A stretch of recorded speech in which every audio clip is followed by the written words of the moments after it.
Hey, good evening, everybody. This is First Warn Storm Team Chief Meteorologist Brad Panovich. I want to give you a quick update on the situation going on. A lot has not changed really from the 6 o'clock news.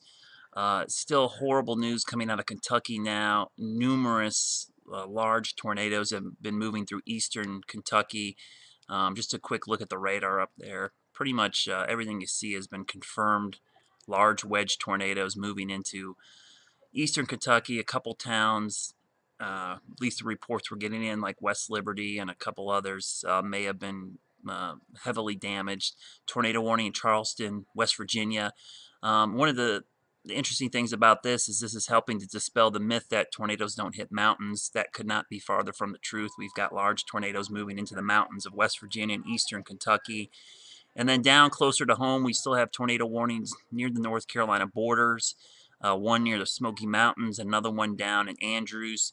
This is now going to move into southwestern parts of North Carolina. For us, the interesting thing is the temperature's gone up in the last hour. We're now 60 degrees with a dew point of 55. So both the dew point and the air temperature are going up in and around Charlotte, which is leading to CAPE values or thunderstorm fuel that is still quite high for this time of night and especially for this temperature.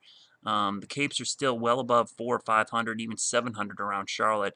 So that means there's still enough energy in the atmosphere for these storms to stay intact. And then when you look further south, I'll turn the temperatures off, we still got a lot of tornadoes down here in Mississippi, Alabama, and now moving into Georgia.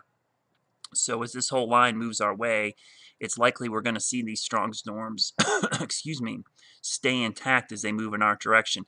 Let's give you an update on the threat level tonight. The red area is the moderate risk. All of our viewing areas under a slight risk for severe thunderstorms. The tornado threat is primarily confined to 77 west. That includes all of the mountains, which is a 5% risk.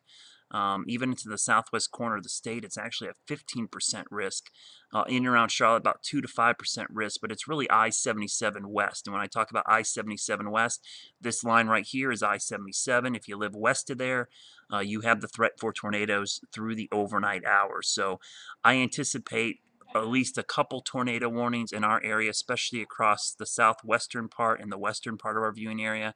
I'm just not seeing a lot of weakening in these storms as they approach from the west. I'll try to keep things up to date online, on Facebook and on Twitter.